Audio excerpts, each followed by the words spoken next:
Hey, it's Brent Jones, and just before we get into today's episode of the Fort Erie Podcast, I just wanted to correct myself at a couple of points. In today's episode, I referenced Bell Let's Talk Day coming up this Thursday, but that is not correct. Bell Let's Talk Day is tomorrow, Wednesday, January the 24th. I apologize. Mistakes sometimes happen. I had the episode uploaded online, ready to go, and realized my error. So I thought I would just issue that brief correction here. Anyway, let's get into episode 80.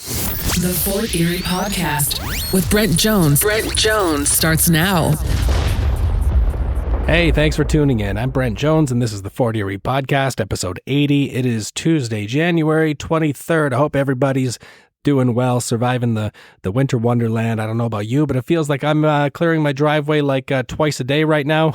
I don't know if anybody else is finding the same, but got a lot going on in today's episode. My guest is going to be Chris Shickluna. I'll be speaking with Chris coming up later in today's episode. If you're not familiar, Chris and his team took over ownership of the small theater in downtown Ridgeway. It's now called Ridge Cinema Lounge. They took over ownership and had their grand opening back in December.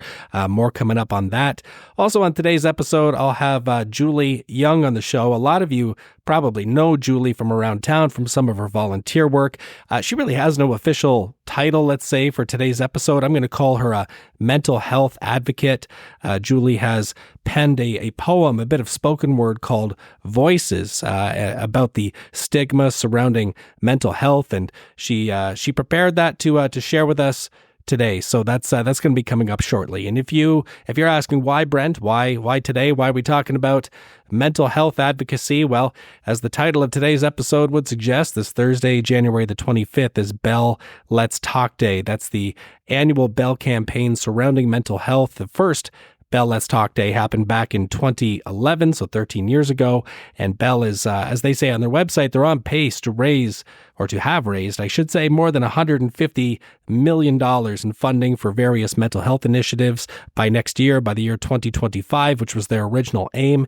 Among Bell Let's Talk, among their many aims, chief among them is the desire to reduce stigma around those suffering from mental health issues, that so many people who may need help or may be hurting do not come forward, do not seek help, and they're encouraging dialogue. That's been the whole goal of Bell Let's Talk Day, is to encourage dialogue around these topics by using the hashtag Bell Let's Talk on social media. So be sure to follow the conversation this Thursday. And by the way, I will say, we should be talking about mental health. It should be a conversation, a dialogue that we can have, uncomfortable as it may be at times. Like, I'm on the Bell Let's Talk website right now. They have a whole series of alarming statistics posted here. One of them is that more than 200 people attempt suicide in Canada every day, every single day. 1 in 8 people report high levels of anxiety. 21 people in Canada die daily from opioid overdoses. Half of people who need help are not getting the help that they need. So Julie first introduced me to this poem of hers, Voices, last year. I thought it'd be great to have her, come on the show, perform this poem. Thought it was a great time for her to sort of tell her story in her own words. So that's coming up. But first, let's talk about what's making news in Fort Erie. News on the Fort Erie Podcast. Here's a look at what's making news in our town. Actually, this first story did not happen in our town at all. This first story was from last week at the Emmys. Fort Erie native and celebrity chef Matty Matheson, who's probably better known to international audiences as an actor and producer on the FX show The Bear. Well, Matty and Friends won the Emmy for Outstanding Comedy Series. So congratulations to hometown hero Matty Matheson.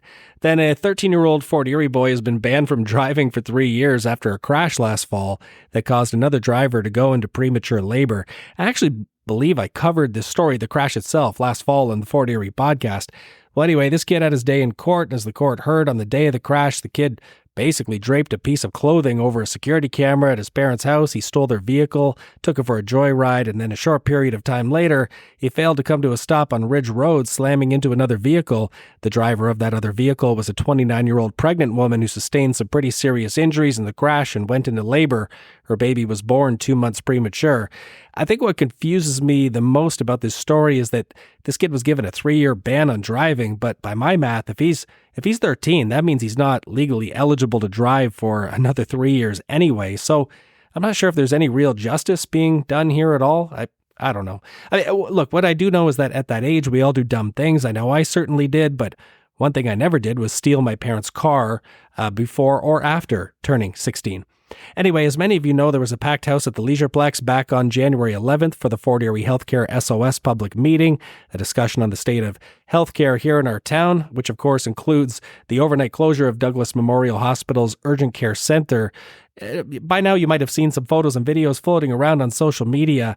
Some of the highlights from the evening include a very brightly colored poster sharing Doug Ford's cell phone number, encouraging attendees to text their feelings about the state of our healthcare directly to the Premier. There was also one touching video I saw online of a Fort Erie man speaking to the audience, sharing the story of how he visited Douglas Memorial, the urgent care center, with chest pains, only to black out, having some type of cardiac episode and having his life saved by a group of nurses that he referred to as angels. If you want to catch a complete replay of this meeting as it happened, tune in to Cogeco TV this Sunday, January 28th at 1 o'clock p.m. Then earlier this month, firefighters were called to the intersection of Michener and Point Avenue to battle a blaze at the custom countertops business on the corner there. Officials say nobody was injured, thankfully, but there was some pretty serious damage done to the building. Last month, Niagara Regional Police arrested a 30-year-old woman from Scarborough in connection with the shooting, a shooting that happened in Fort Erie back in October of 2022, October 25th, 2022, to be exact. Officers were called to Village Creek Drive, where a man was found suffering from multiple gunshot wounds. He was taken to hospital, later listed in stable condition. This woman from Scarborough was charged with criminal harassment, mischief, and accessory after the fact to commit an indictable offense. I mean, the only charge missing here on this list that I can see is assault. I would think it's assault to shoot somebody, but anyway, what do I know? There were quite a number of snow squall warnings for our town last week, with winds reaching up to 110 kilometers per hour, led to conditions of near zero visibility for driving, flooding in different parts of our town. Fort Erie's Fire Chief Mark Schmidt, who will be my guest next week on the Fort Erie podcast, Chief Schmidt asked residents to stay home and stay off the road as much as possible. Starting this month, you might have noticed speed cameras installed near schools around the region trying to curb speeding. Here in our town, you'll find a new speed camera installed on Central Avenue near Our Lady of Victory Catholic Elementary School, and tickets will be issued for offenders, people going too fast. All I can say is slow down near schools, man. Like, there's nowhere you need to be that's worth ripping through a school zone. Just take it easy. A local man has been charged for animal cruelty. It's a pretty awful story. You may have heard. It's sort of the turn of the year. A man was charged after abandoning a litter of Shar-Pei puppies in the freezing waters of the Niagara River. There were allegedly 7 puppies in total, or to begin with.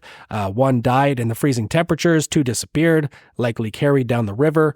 4 did manage to survive and are currently being treated by the SPCA until they can be adopted. The Fort Erie Podcast. Humanity must leave no person behind. Looking into the value of the human heart, there's always treasure to find. What unit could ever be used to measure the beauty of a human soul, or search the depth of love a person is capable of? Let us ask ourselves, what can they see that I can't? There is such vibrancy in uniqueness, it is beauty entranced. Van Gogh's incredible art of aspired brilliance shows that the mentally ill can inspire millions. These people are capable of having precious moments in a life surrounded by those that love them, not to be shut out, silenced, or left in a home. Rosemary Kennedy was a young woman with mental illness. Her diaries portray a vibrant girl who enjoyed travel, opera, and dancing. A brutal lobotomy took away her ability to speak and left her institutionalized. It was the equivalent of taking a beautiful vase, ready to be filled with moments of life, joy, and love, and smashing it to the floor. She deserved to have a choice, but instead they took away her voice. Personally, I have borderline disorder. I find myself suddenly overwhelmed as emotions overtake me, and I cry as they break me. I can't count all the places I've had to leave because I felt rejected or misunderstood, which is a trigger for me. But then I feel ashamed of myself for my sensitivity. I try so hard to fit in, despite having a history of feeling like I don't belong. But what has that made me except more compassionate towards those that are marginalized? I've told my friends that I am the leader of the broken. If they don't belong, then neither do I. The vulnerable baby abandoned to a foster home.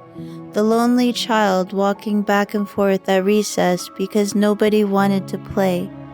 The teen strapped to beds in psychiatric wards and given pills to take. The panhandler in Finch subway with a hat out for change. The mentally ill person cutting their wrist with broken glass. The 16-year-old addict smoking crack under an overpass. The abused in a shelter with black eyes after being kicked in the head. That was me. Borderline disorder hit me like a train and I was nearly left for dead. But now, by the power and hope of Jesus Christ, I have overcome the odds against me. Instead of falling to the ground like ashes, the mentally ill can shine like shooting stars. They are like beautiful flowers that deserve our time, and when they bloom, they will blow our mind. Such as Temple Grandin, whose parents refused to have her institutionalized for autism. Instead, they placed her in a private school because they saw her potential shine through. Today, she is a top scientist in her field with a genius IQ. The mentally ill are smart and gifted, a valuable contribution to society.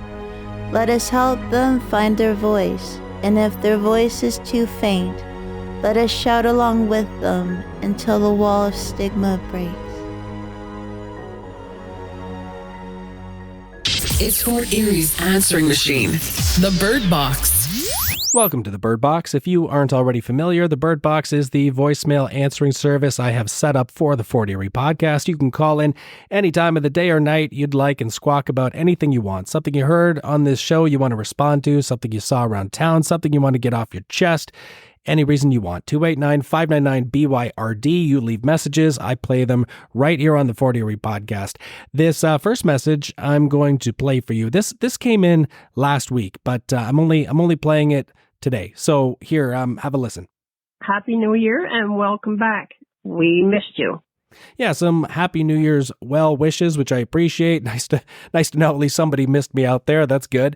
But I do want to ask, because I think this message leads into a conversation that seems to come up every year, which is, when does it become too late in the year to wish somebody a Happy New Year?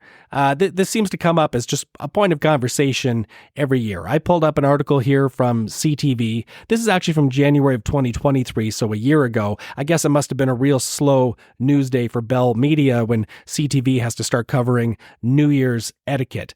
But it says in this article, the accepted benchmark is essentially the first day back at work for most people. Now, a lot of people got back to work this year, on say, January 2nd, but some this year returned as late as January the 8th. So I don't know, I'd probably say the 8th is a pretty safe cutoff. Anything after the 8th where you wish somebody a Happy New Year, it might be a little bit too late into the year, but I don't know. Maybe you can push it. If you run into somebody you haven't seen in a long time, you meant to connect with over the holidays, you didn't, is it acceptable by mid or late January to still say Happy New Year? I don't know. I'd be curious to get your thoughts. How late into 2024 can you still wish somebody a Happy New Year? Leave your thoughts on the Byrd Box, 289-599-BYRD or 289-599-2973. Now, this second message, I almost didn't want to play it. It's a bit self-aggrandizing, I guess. Just have a listen. I wanted to give a shout out to Brent Jones, our realtor. He was amazingly helpful when we were selling our house.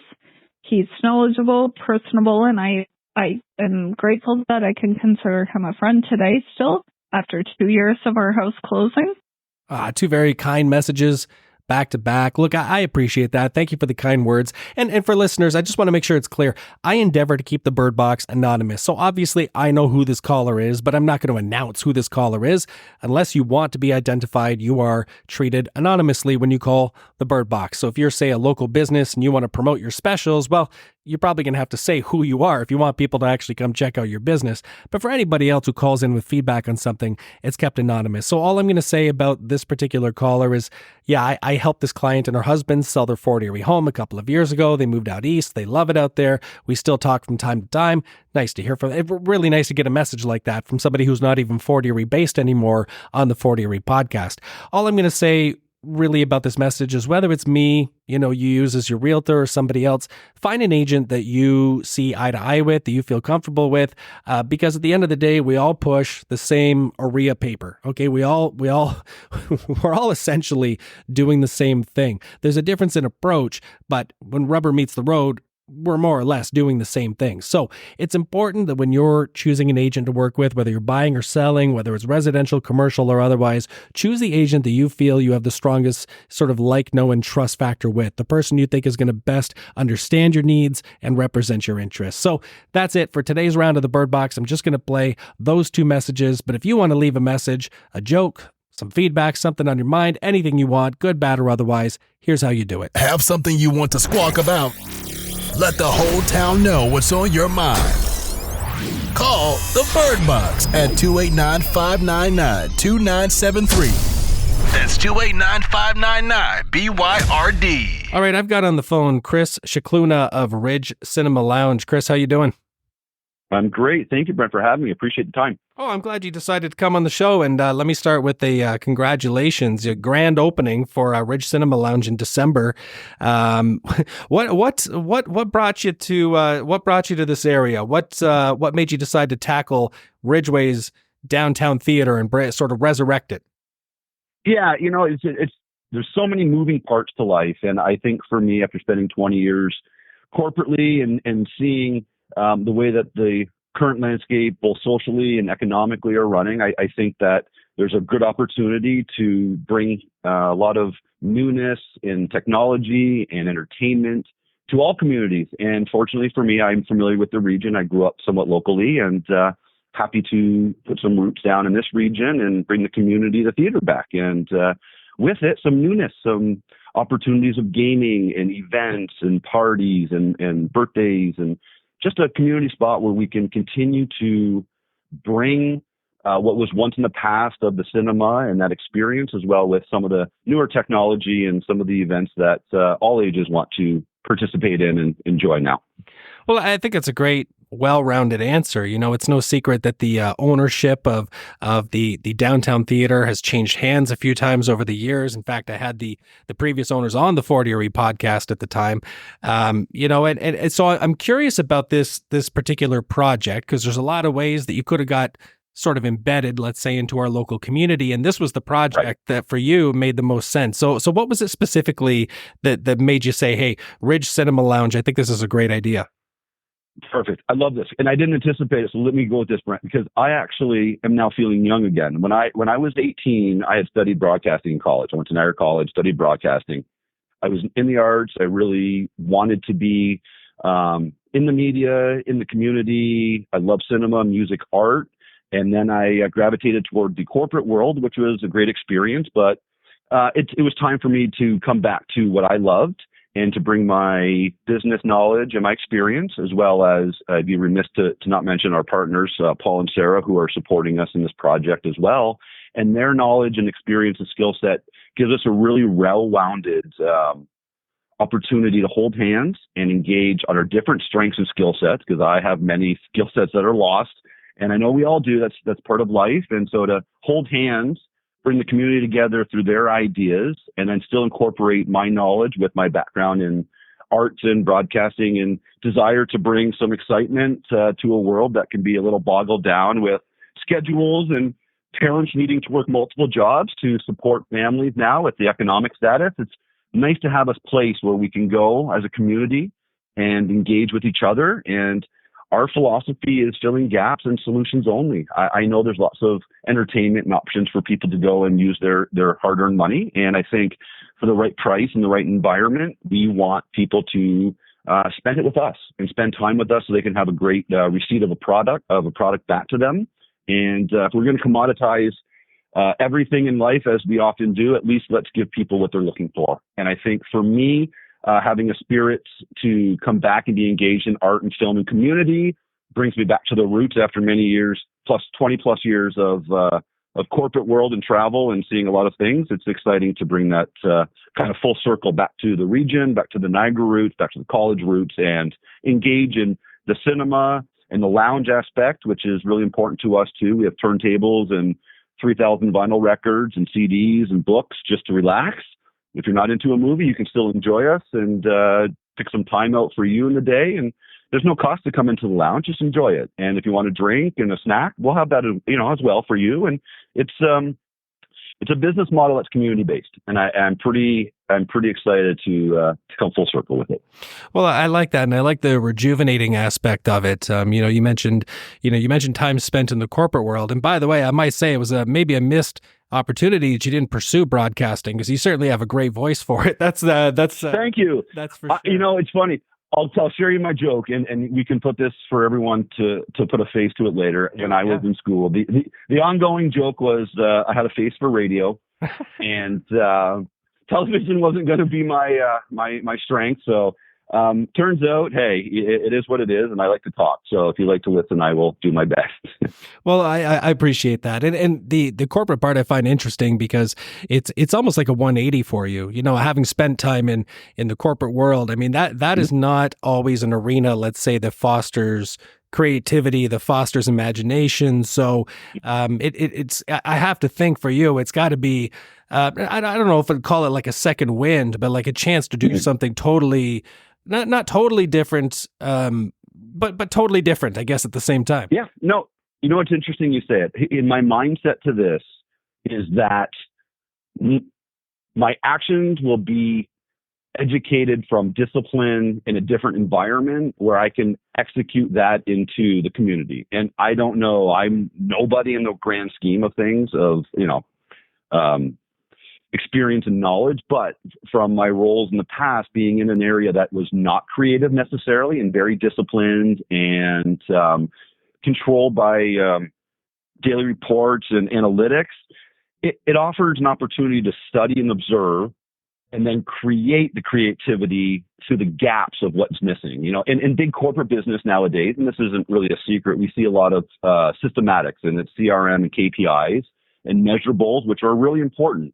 And as we put measurables and these things into place, they really dictate the foundation of the business. And when you're talking large corporations, you're talking many of thousands of people who are very much on a similar structure.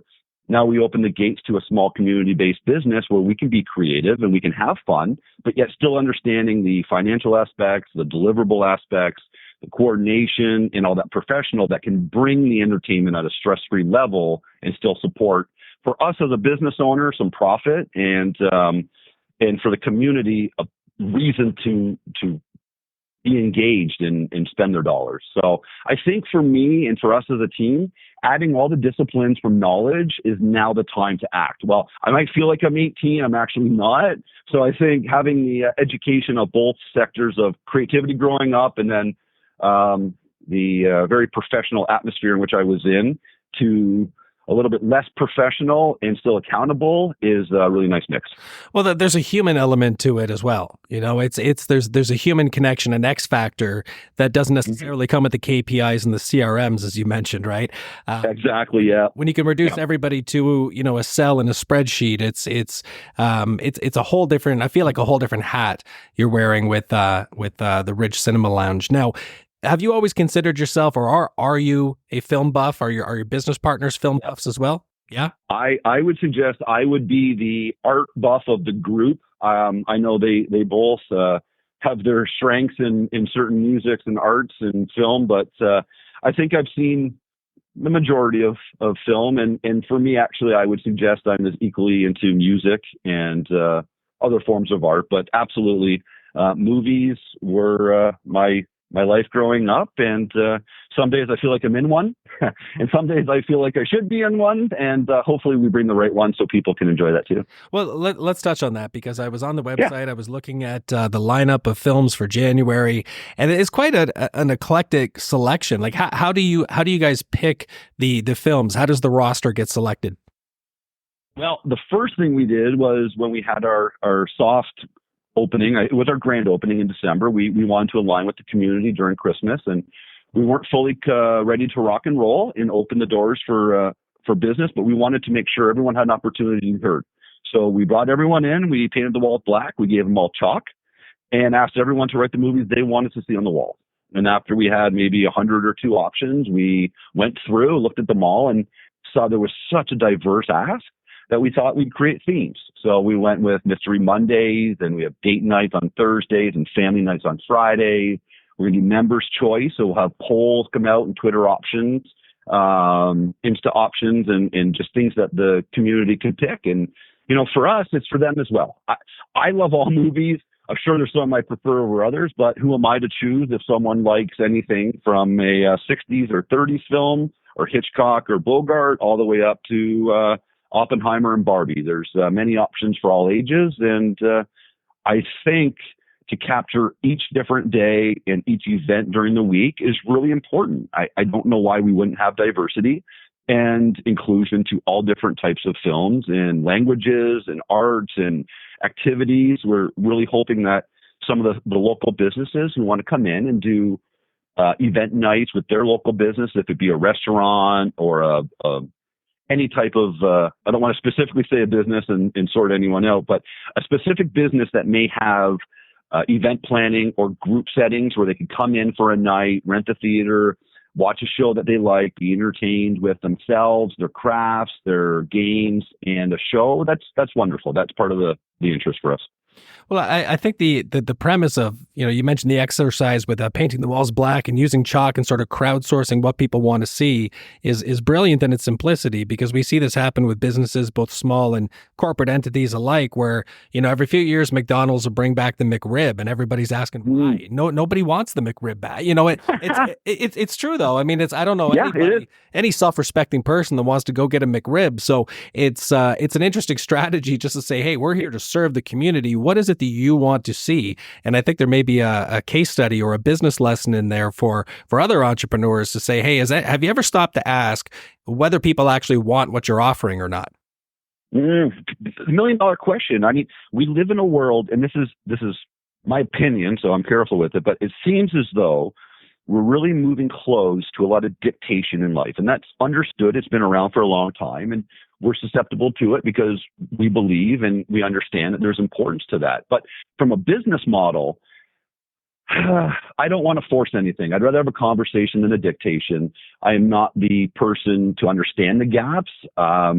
If Ezekiel can fill it, then who am I to argue with that? I will go through and listen to everybody, take everyone's words in, and there might not be an opportunity for every solution or every question, but we'll navigate till we find the right balance to it. So.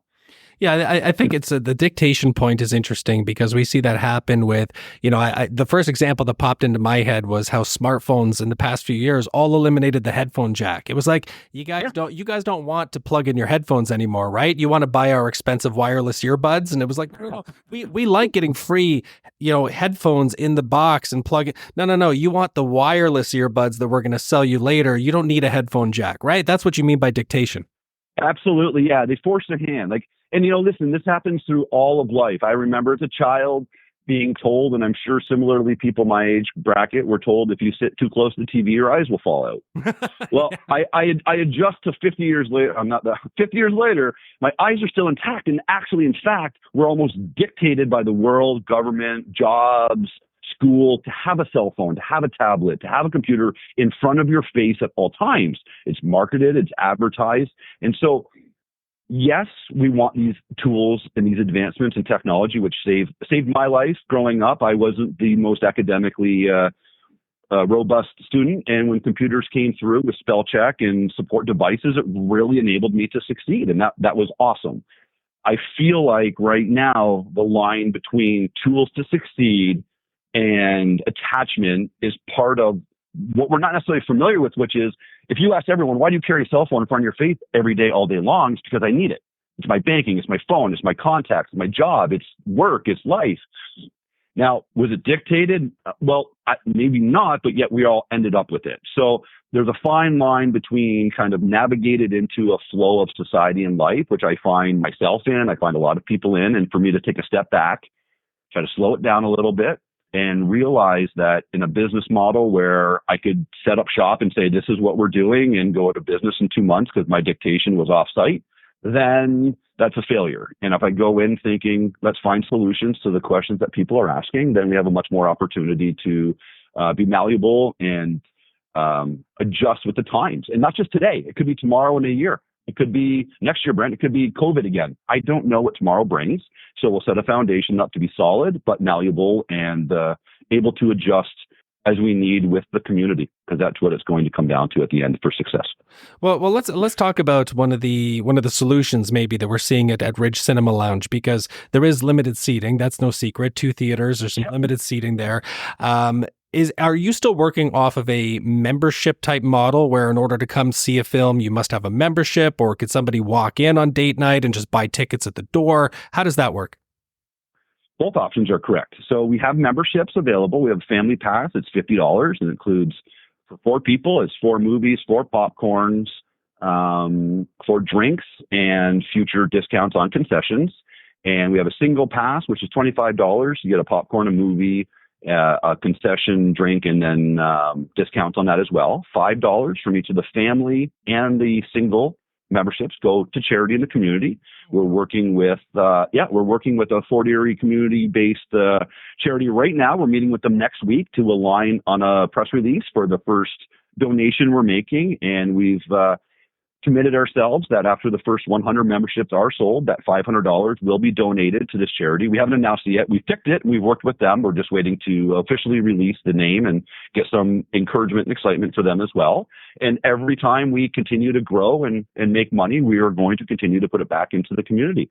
I, from the start, wanted to make sure that not only charity and community-based organizations are included, that when I grew up playing sports, which I did regularly and had a lot of activities, I was able to be supported and play with sponsorships and I don't say grants, but involvement from financials and support in the community and my family and such. And I know now we've extended this whole gap again where students, kids, the youth have an opportunity for extracurriculars, but a lot of times their parents are working extra jobs, trying to find extra money, trying to find ways to create dollars for them to be involved in local art, local community, local sports. And for us, if I can take a small portion of our proceeds and help the community get back into the rhythm of success, take a load off the parents, take a load off the children, the grandparents, the caregivers of the society, then I think we're doing the right thing. And I think that's a business model we should all move towards because it's community based. And if we can hold hands and support each other, then we have a much grander option of success. Well, I agree. And I think you'll find, I know you were kind of from Niagara area originally and then kind of moved away. And, Fort Erie and Ridgeway might be newer experiences for you. And I will say moving here 10 years ago, the people in the community do notice. People who are taking care of their neighbors, businesses that are actively engaged with their community. I think if you keep that kind of focus, I think it's going to do really well for you. Thank you. Yeah, and we're going to keep that focus.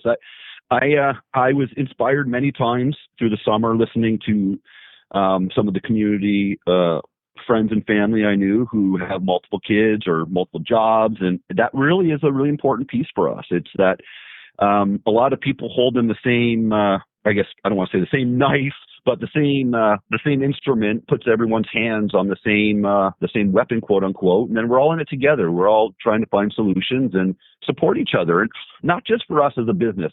We've already been in contact and working somewhat closely with a few other local businesses to get some ideas and get some buy-in and some buy-in to them as well and communicate what we can do together. There's cross promotions. How do we build the community? Can we be a small part, a big part? Where do we fit into this? And much like dating or double dutch, you never know when to quite jump in.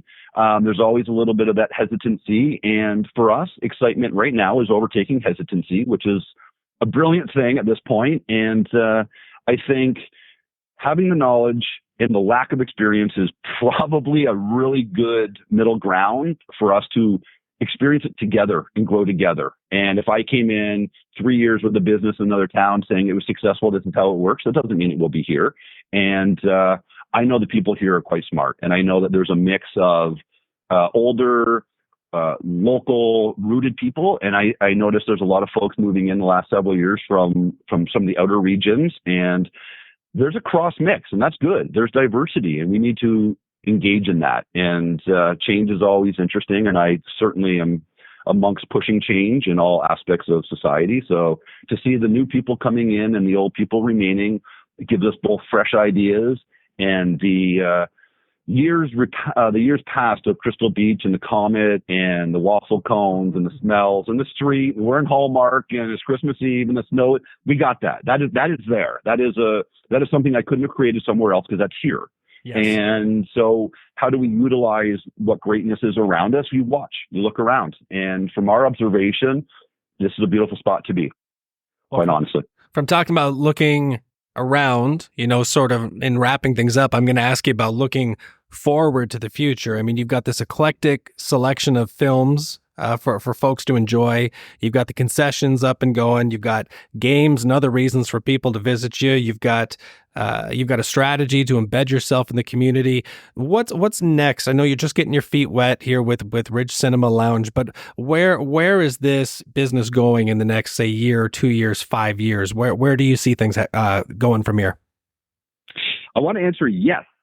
And say everywhere. To be quite honest, I mean that's the ignorant confidence right there. No, I think that we are so grounded in our base that the future is, I don't want to say it's open because it's really set. We have a really good business model. We mapped it 3 years out. We're very comfortable, and the advancement in technology and offerings is so rapid that my answer is a future is us adapting to the future. And it might be really lame and it might be a really easy way to cop out and say, I don't know. But at the same time, if COVID taught us nothing, it worked us backwards from the 2008 crash, the middle of the teens where we had a lot of redundancy and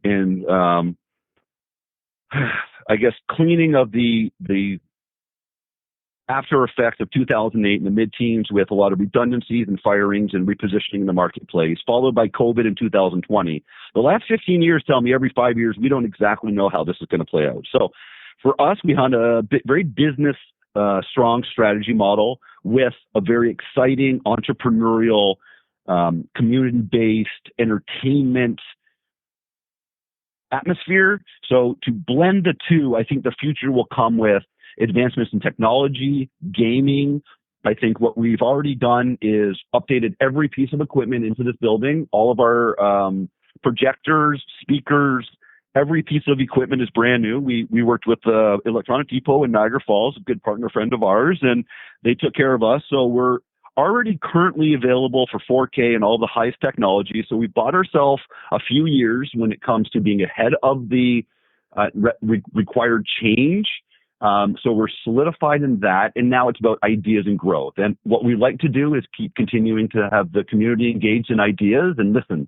And if the community and the people don't have any more ideas, well, then I guess we're pretty status quo because it seems to be working.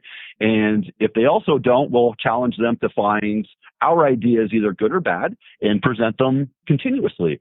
I think, I don't want to say it's on my shoulders or our team's shoulders to provide. I think it's a nice balance to hear, and hopefully in the next 2 years, as we grow together, expand in ideas and community, in theories, and really incorporating all of the events that we can do. If we can amalgamate some of the community buy-ins for groups and open mic nights and community engagements, parties, we have a nice venue that we can hold. That's it. And at the end of the day, I want to make sure we mention that for those listening, especially in the business community, at no point do we ever intend to undercut or exclude anybody. If we do, it's just through accidental ignorance. We're really cautious to make sure that if there are events and businesses currently in the community and we overcross on an idea, that we work with them or we back off. I have a wonderful Papa's Pizza right beside us. I am not going to sell pizza because that's not our business model. So while we have opportunities to bring ideas and ventures within this, we're also going to be very cognizant of the outside environment and team up to grow with everybody. So the next 3 years is the longest answer I've given in a long time. And we can edit this down, my friend, but it's one of those, you get into that quiet space and you don't want to have dead air. So I keep talking. No, I like that you underscored I'm not going to edit any of this because I think it's great. But I like that you talked about adapting, because that's something that theaters and movie studios haven't always been known to do, at least not very quickly as maybe they should have, to keep up with different trends. But all that said, do you want to share your social media handles and your website with listeners? Absolutely. Thanks for the opportunity. So our website is cinemalounge.ca. You can find us on Instagram and Facebook. Both of those would be Cinema Lounge, and on the website and or through Facebook and LinkedIn, any of the handles, you can link through each 3 of the sites. You can toggle in between through the links, and you'll find all our information on there. Perfect. And anything else you want to share with listeners just before we wrap up? Well, I could talk all day, Brent. So I think I should probably wrap up because I'll start talking too much. But I'm really grateful for your time. I'm so grateful for everyone who has stopped in, said hello, given us our wishes, supported us so far. And I think we're just beginning. And I'm really excited. And hopefully you and I can connect on further conversations anytime of anything that you would like to hear my opinion on. I'd be happy to give it. And just grateful for all the opportunities and support. So thank you to everyone, and especially yourself, for this forum. Fort Erie Job Leads. Still coming up on today's episode, we're going to talk about what happened this month in Fort Erie history. But for right now, I'm going to share some Fort Erie job leads with you if you're on the hunt for a new job. Hopefully one of these leads will point you in the right direction. For starters, John Howard Society is seeking a full-time permanent program assistant. You'd require some post-secondary education, some degree of experience. Salary ranges from $40,000 to $47,000 per year, presumably based on your level of experience. For more information or to apply, you can call 905-682-2657 and hit extension 222. Horizon Precision is in pursuit of a CNC machinist. You would need experience milling, turning, and Swiss machining. I have no idea what any of that means, but if you do and you want to apply, send your resume to sales@horizonprecision.ca. Our local recruiting firm, EMP, Employment Professionals, they are after an experienced painter to start ASAP. The shifts would be Monday to Friday, so day shift, 7 a.m. to 3:30 p.m. Pay is just over $22 an hour. Contact Matthew at employmentprofessionals.com. Robert Half, another recruiting firm that isn't necessarily based right in our town, but nonetheless, they are looking for a full-time permanent payroll specialist that they could place here at an employer in Fort Erie. Pay is $70,000 to $75,000 annually, but there is relevant education and experience required. For this one, for more information or to apply, call 1-888-490-5461. Canadian College of Technology and Trade, CCTT, the Sheridan campus at 7 Tate Avenue. They are hiring for the position of Records and Registration Specialist. This is a permanent, full-time, Monday to Friday position with some benefits. WG McKay Custom Brokers is looking for a release clerk. Pay is $17 an hour. There's some shift work involved, part-time or full-time hours available. Essentially, this position, based on reading the job description, it looks like it is a data entry type position. Dr. Che's office is seeking a medical office assistant. The pay is up to $20 an hour based on your level of experience. It is part-time and shift work, 12 to 18 hours a week. Bride Truck Sales is hiring for the position of office administrative assistant. Pay is $24 to $26 an hour. This is a permanent position, 30 to 40 hours per week. Some experience is preferred, but you definitely need to have a high school diploma. SE Health, which I had never heard of before right now, is offering a paid training program for the position of home support worker. Basically, you get paid minimum wage, but they provide you with 4 weeks of training. You're paid to do the training, and upon your successful completion of their training program, you'll be offered work as a home support worker. So there's a chance to start a new career and get paid while you're doing it. If you want more information, contact by email careers@sehc.com. And just lastly, I'll mention I've seen multiple reports on social media that numerous Avondale locations around town are hiring right now, but I can't confirm that one for sure, so you're going to have to check it out for yourself. This month in Fort Erie history.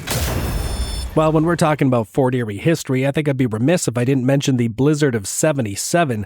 If you talk to anybody who's a little bit newer to our town, let's say somebody who's only been here a few years, you ask them about awful winter storms in the town of Fort Erie, they'll probably tell you about 2 Christmases ago. Winter Storm Elliott, Christmas of 2022, whiteout conditions, power out for several days, and that was an awful storm for sure. No heat, no power for numerous residents for several days, but anyone listening who may be old enough to remember a time when seatbelts were optional, that was 1976, by the way, in Ontario. 1976 is when it became mandatory to wear a seatbelt in Ontario. But anyway, anybody that old will surely remember the blizzard of 77 if they were in the town of Fort Erie at the time. That winter storm killed 2 here in Niagara, another 29 in Buffalo, and that happened this month in Fort Erie history. The storm, what could be called a perfect storm, if there is such thing as a perfect storm, began on January 28th of 1977.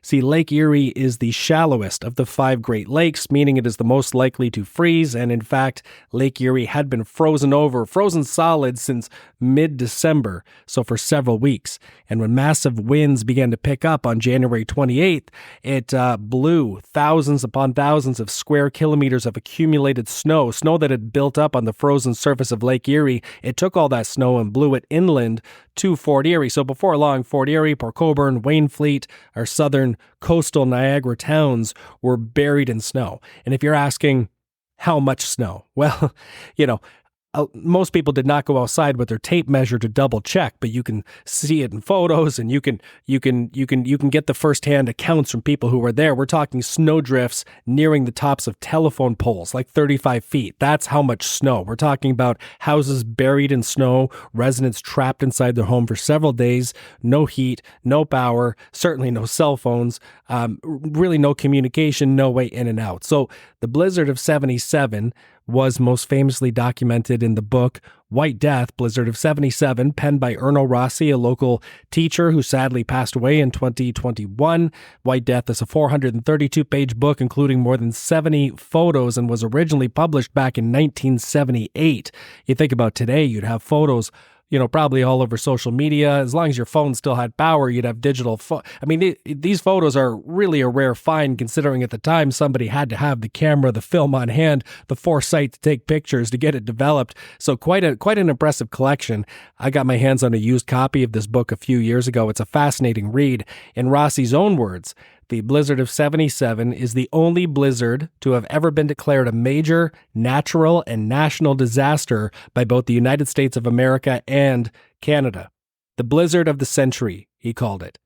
And that's why here in this town, the town of Fort Erie, the Fort Erie Fire Department, officials push so hard to make sure you have an emergency preparedness kit ready for exactly this kind of thing, because if that was the blizzard of that century, bear in mind, we're in a brand new century now, and there's no way of knowing for certain when the next blizzard of the century is going to strike. You're listening to the Fort Erie Podcast. I saw something on Facebook the other day that I thought was just too good not to share on the Fort Erie Podcast. Somebody shared this to the Fort Erie Our Town Facebook group, shared this video. And this video, it's this girl. She's not from Fort Erie, but she's a content creator. And what she does here is a 1-minute video just doing impressions of what people sound like on small town Facebook groups. And I'm gonna play it for you right now. Check this out.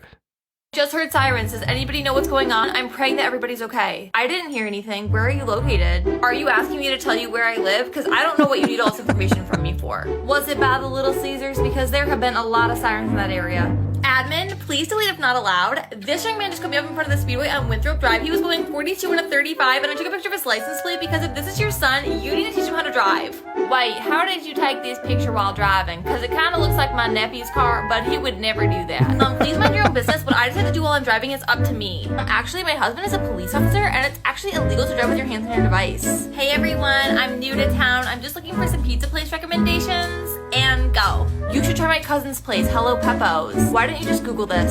This is my first time posting. Please be kind. Little Caesars is always good. I'm pretty sure Hello Peppo's is closed because it's never open when I go by on my way to work at 7 a.m. Nothing is better than homemade pizza though, and it's cheaper too. I sell pizza making kits at our buy-sell group if you're interested. But did anybody else just lose power? Yeah. Yeah, I mean that's accurate. It's nice to know it's not just Fort Erie. Everything right down to the admins, please delete if it's not allowed, or the constant plugs for Little Caesars, the buy sell group. Why didn't you just Google that? I mean, this is priceless.